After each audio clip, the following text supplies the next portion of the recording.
ओम श्री बृहस्पति नमः। आप सभी का हमारे YouTube चैनल पर हार्दिक स्वागत है। आज सुनिए बृहस्पति देवता की कथा। जो भी भक्त सच्चे मन से बृहस्पतिवार के दिन उपवास रखकर इस व्रत कथा को पढ़ता है या दूसरों को सुनाता है, बृहस्पति देव उनकी सभी मनोकामनाएं पूर्ण करते हैं। यदि इस दिन उपवास ना भी रख पाए तो भी इस दिन व्रत की कथा अवश्य ही पढ़नी या सुननी चाहिए। आजकल आप हमारे इसी चैनल पर भागवत कथा और शिव महापुराण की कथाओं का रसपान भी कर सकते हैं। अब सुनिए श्री बृहस्पति देवता की कथा। पौराणिक कथा के अनुसार भारतवर्ष में एक प्रतापी और दानी राजा राज्य करता था। वह नित्य गरीबों और ब्राह्मणों की सहायता करता था, लेकिन ये बात उसकी रानी को अच्छी नहीं लगती थी। वो न ही गरीबों को दान देती, न ही भगवान का पूजन करती थी और राजा को भी दान देने से मना किया करती थी। एक दिन राजा शिकार खेलने वन को गए हुए थे तो रानी महल में अकेली थी। उसी समय बृहस्पति देव साधु वेश में राजा के महल में भिक्षा के लिए गए और भिक्षा मांगी। तब रानी ने भिक्षा देने से इनकार कर दिया और कहने लगी, हे साधु महाराज, मैं तो इस दान पुण्य से तंग आ गई हूँ। मेरा पति सारा धन लुटाते रहते हैं। मेरी इच्छा है कि हमारा धन नष्ट हो जाए और फिर न रहेगा बांस, न बजेगी बांसुरी। साधु ने कहा, देवी तुम तो बड़ी विचित्र हो। धन संतान तो सभी चाहते हैं, पुत्र और लक्ष्मी तो पापी के घर भी होनी चाहिए। यदि तुम्हारे पास अधिक धन है तो भूखों को भोजन दो, प्यासों के लिए प्याऊ बनवाओ, मुसाफिरों के लिए धर्मशालाएं खुलवाओ। जो निर्धन अपनी कुंवारी कन्याओं का विवाह नहीं कर सकते उनका विवाह करा दो। ऐसे और कई काम हैं जिनके करने से तुम्हारा यश लोक परलोक में फैलेगा। परंतु रानी पर उपदेश का कोई प्रभाव नहीं पड़ा। वो बोली, महाराज आप मुझे कुछ मत समझाइए। मैं ऐसा धन ही नहीं चाहती जो हर जगह बांटती फिरूं। तब साधु महाराज ने उत्तर दिया, यदि तुम्हारी ऐसी इच्छा है तो तथास्तु। तुम ऐसा करना कि बृहस्पतिवार को घर लीपकर पीली मिट्टी से अपना सिर धोकर स्नान करना, भट्टी चढ़ाकर कपड़े धोना। ऐसा करने से तुम्हारा सारा धन नष्ट हो जाएगा। इतना कहकर वे साधु महाराज वहां से आलोप हो गए। साधु के कहे अनुसार सभी बातों को पूरा करते करते रानी को केवल 3 बृहस्पतिवार ही बीते थे कि उसकी सारी समस्त धन संपत्ति नष्ट हो गई। अब भोजन के लिए राजा का परिवार तरसने लगा। तब एक दिन राजा ने रानी से कहा कि हे रानी, तुम यहीं रहो, मैं दूसरे देश को जाता हूँ, क्योंकि यहाँ पर सभी लोग मुझे जानते हैं, इसलिए मैं कोई छोटा कार्य यहाँ नहीं कर सकता। ऐसा कहकर राजा परदेश चला गया। वहां वह जंगल से लकड़ियां काट कर लाता और शहर में बेचता। इस तरह वह अपना जीवन व्यतीत करने लगा। इधर राजा के परदेश जाते ही रानी और दासी दुखी रहने लगी। एक बार जब रानी और दासी को 7 दिन तक बिना भोजन के रहना पड़ा तो रानी ने अपनी दासी से कहा, हे दासी, पास ही के नगर में मेरी बहन रहती है, वह बड़ी धनवान है। तू उसके पास जा और कुछ ले आ ताकि थोड़ी बहुत गुजर बसर हो जाए। तब दासी रानी की बहन के पास गई। उस दिन गुरुवार था और रानी की बहन उस समय बृहस्पतिवार व्रत की कथा सुन रही थी। दासी ने रानी की बहन को अपनी रानी का संदेश दिया, लेकिन रानी की बड़ी बहन ने कोई उत्तर नहीं दिया। जब दासी को रानी की बहन से कोई उत्तर नहीं मिला तो वह बहुत दुखी हुई और उसे क्रोध भी आया। दासी ने वापस आकर रानी को सारी बात बता दी। सुनकर रानी ने अपने भाग्य को बहुत कोसा। उधर रानी की बहन ने सोचा कि मेरी बहन की दासी आई थी परंतु मैं उसे नहीं बोली, इससे तो वह बहुत दुखी हुई होगी। कथा सुनकर और पूजन समाप्त करके वह अपनी बहन के घर आ गई और कहने लगी, हे बहन, मैं बृहस्पतिवार का व्रत कर रही थी, तुम्हारी दासी मेरे घर आई थी, परंतु जब तक कथा होती है तब तक न तो उठते हैं और न ही बोलते हैं, इसलिए मैं नहीं बोली। कहो दासी क्यों गई थी?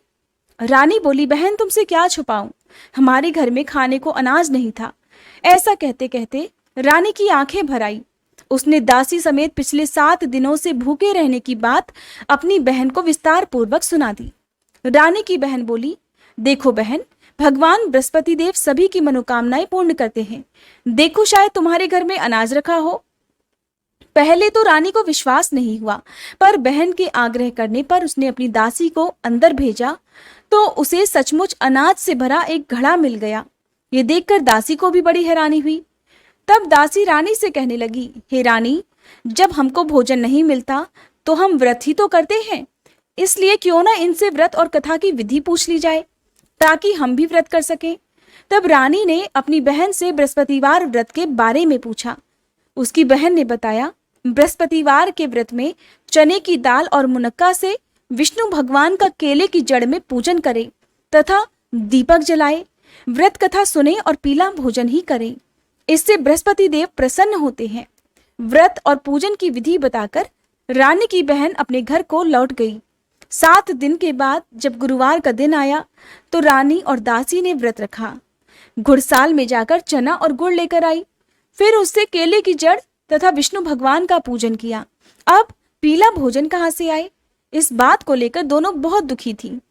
क्योंकि उन्होंने व्रत रखा था, इसलिए बृहस्पति देव उनसे प्रसन्न हुए और वे एक साधारण व्यक्ति का रूप धारण कर 2 थालों में सुंदर पीला भोजन दासी को दे गए।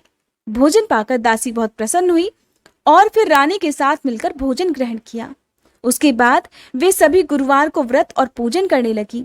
बृहस्पति भगवान की कृपा से उनके पास फिर से धन संपत्ति आ गई, परंतु रानी फिर से पहले की तरह आलस्य करने लगी। तब दासी बोली, देखो रानी, तुम पहले भी इसी प्रकार आलस्य करती थी, तुम्हें धन रखने में कष्ट होता था, इस कारण सभी धन नष्ट हो गया। अब जब भगवान बृहस्पति की कृपा से हमें धन मिला है तो तुम्हें फिर से आलस्य होता है। रानी को समझाते हुए दासी ने कहा, हे रानी, बड़ी मुसीबतों के बाद हमने ये धन पाया है, इसलिए हमें दान पुण्य करना चाहिए, भूखे मनुष्यों को भोजन कराना चाहिए और धन को शुभ कार्यों में खर्च करना चाहिए, जिससे तुम्हारे कुल का यश बढ़ेगा, स्वर्ग की प्राप्ति होगी और पितर भी प्रसन्न होंगे। दासी की बात मानकर रानी अपना धन शुभ कार्यों में खर्च करने लगी, जिससे पूरे नगर में उसका यश फैलने लगा। उधर राजा दुखी होकर जंगल में एक पेड़ के नीचे आसन जमाकर बैठ गया। वह अपनी दशा को याद करके व्याकुल होने लगा। वह दिन बृहस्पतिवार का था। एकाएक उसने देखा कि निर्जन वन में एक साधु प्रकट हुए। वह साधु वेश में और कोई नहीं बल्कि स्वयं बृहस्पति देवता थे। लकड़हारे के सामने आकर बोले, हे लकड़हारे, इस सुनसान जंगल में तू चिंता मगन क्यों बैठा है? लकड़हारे ने दोनों हाथ जोड़कर प्रणाम किया और उत्तर दिया, महात्मा जी, आप तो सब कुछ जानते हैं, मैं क्या कहूँ। ऐसा कहकर राजा रोने लगा और साधु को अपनी आत्मकथा सुनाई। तब महात्मा जी ने कहा, तुम्हारी स्त्री ने बृहस्पति के दिन बृहस्पति भगवान का निरादर किया है, जिसके कारण रुष्ट होकर उन्होंने तुम्हारी ये दशा कर दी। अब तुम चिंता को दूर करके मेरे कहने पर चलो तो तुम्हारे सभी कष्ट दूर हो जाएंगे और भगवान पहले से भी अधिक संपत्ति देंगे। तुम बृहस्पति के दिन कथा किया करो, 2 पैसे के चने मुनक्का लाकर उसका प्रसाद बनाओ और शुद्ध जल से लोटे में शक्कर मिलाकर अमृत तैयार करो। कथा के पश्चात अपने सारे परिवार और कथा सुनने वाले प्रेमियों में अमृत और प्रसाद बांटकर आप खुद भी ग्रहण करो। ऐसा करने से भगवान बृहस्पति देव तुम्हारी सब मनोकामनाएं पूर्ण करेंगे। साधु के ऐसे वचन सुनकर लकड़हारा बोला, हे प्रभु, मुझे लकड़ी बेचकर इतना पैसा नहीं मिलता जिससे भोजन करने के बाद में कुछ बचा सकूं, और मैंने रात्रि में अपनी स्त्री को व्याकुल देखा है। मेरे पास कुछ भी नहीं जिससे मैं उसकी खबर मंगा सकूं। साधु महाराज ने कहा, हे लकड़हारे, तुम किसी बात की चिंता मत करो। बृहस्पति के दिन तुम रोजाना की तरह लकड़ियां लेकर शहर को जाओ। तुमको रोज से 2 गुना धन प्राप्त होगा, जिससे तुम भलीभांति भोजन कर लोगे और बृहस्पति देव की पूजा का सामान भी आ जाएगा। इतना कहकर साधु महाराज अंतर्ध्यान हो गए। धीरे धीरे समय बीतने पर फिर वही बृहस्पतिवार का दिन आया। लकड़हारा जंगल से लकड़ी काटकर किसी शहर में बेचने को गया। उसे उस दिन और दिन से अधिक पैसा मिला। राजा ने चना गुड़ आदि लाकर गुरुवार का व्रत किया। उस दिन से उसके सभी क्लेश दूर हुए, परंतु जब दोबारा गुरुवार का दिन आया तो वह बृहस्पति देव का व्रत करना भूल गया। इस कारण बृहस्पति भगवान नाराज हो गए। उस दिन उस नगर के राजा ने विशाल यज्ञ का आयोजन किया तथा शहर में ये घोषणा करा दी कि कोई भी मनुष्य अपने घर में भोजन ना बनावे, ना आग जलावे। समस्त जनता मेरे यहाँ भोजन करने आवे और इस आज्ञा को जो नहीं मानेगा उसे फांसी की सजा दी जाएगी। इस तरह की घोषणा संपूर्ण नगर में करवा दी गई। राजा की आज्ञा अनुसार शहर के सभी लोग भोजन करने गए, लेकिन लकड़हारा कुछ देर से पहुंचा, इसलिए राजा उसको अपने साथ घर लिवा ले गए और ले जाकर भोजन करा रहे थे तो रानी की दृष्टि उस खूंटी पर पड़ी जिस पर उसका हार लटका हुआ था। उस समय वह हार वहां पर दिखाई नहीं दिया तो रानी ने निश्चय किया कि मेरा हार इसी मनुष्य ने चुरा लिया है और उसी समय सिपाहियों को बुलवाकर उसको कारागार में डलवा दिया। इधर जब लकड़हारा कारागार में पड़ गया तो बहुत दुखी होकर विचार करने लगा कि न जाने कौन से पूर्व जन्म के कर्म से मुझे ये दुख प्राप्त हुआ है। और दुखी होकर उसी साधु को याद करने लगा जो कि जंगल में मिला था। उसी समय तत्काल बृहस्पति देव साधु के रूप में प्रकट हुए और उसकी दशा को देखकर कहने लगे, अरे मूर्ख, तूने बृहस्पति देव की कथा नहीं की, इस कारण तुझे ये दुख प्राप्त हुआ है। अब चिंता मत कर, बृहस्पतिवार के दिन कारागार के दरवाजे पर 4 पैसे पड़े मिलेंगे, उनसे तू बृहस्पति देव की पूजा करना, तेरे सभी कष्ट दूर हो जाएंगे। बृहस्पति के दिन उसे 4 पैसे पड़े मिले। तब लकड़हारे ने कथा कही। उसी रात को बृहस्पति देव ने उस नगर के राजा को स्वप्न में कहा, हे राजा, तुमने जिस आदमी को कारागार में बंद कर रखा है वह निर्दोष है, वह राजा है, उसे छोड़ देना। रानी का हार उसी खूंटी पर लटका है, अगर तुम ऐसा नहीं करोगे तो मैं तुम्हारे राज्य को नष्ट कर दूंगा। इस तरह रात्रि के स्वप्न को देखकर राजा प्रातःकाल उठा और खूंटी पर हार देखकर लकड़हारे को बुलाकर क्षमा मांगी तथा लकड़हारे को योग्य सुंदर वस्त्र आभूषण देकर विदा कर दिया। बृहस्पति देव की आज्ञा अनुसार लकड़हारा अपने नगर को चल दिया। राजा जब अपने नगर के निकट पहुंचा तो उसे बड़ा आश्चर्य हुआ। नगर में पहले से अधिक बाग, तालाब, कुएं तथा बहुत सी धर्मशाला, मंदिर आदि बन गई हैं। राजा ने पूछा, ये किसका बाग और धर्मशाला है? तब नगर के सभी लोग कहने लगे, ये सब तो रानी और बांदी के हैं। राजा को बहुत आश्चर्य हुआ और गुस्सा भी आया। जब रानी ने ये खबर सुनी कि राजा आ रहे हैं तो उन्होंने बांदी से कहा कि हे दासी, देख, राजा हमको कितनी बुरी हालत में छोड़ गए थे।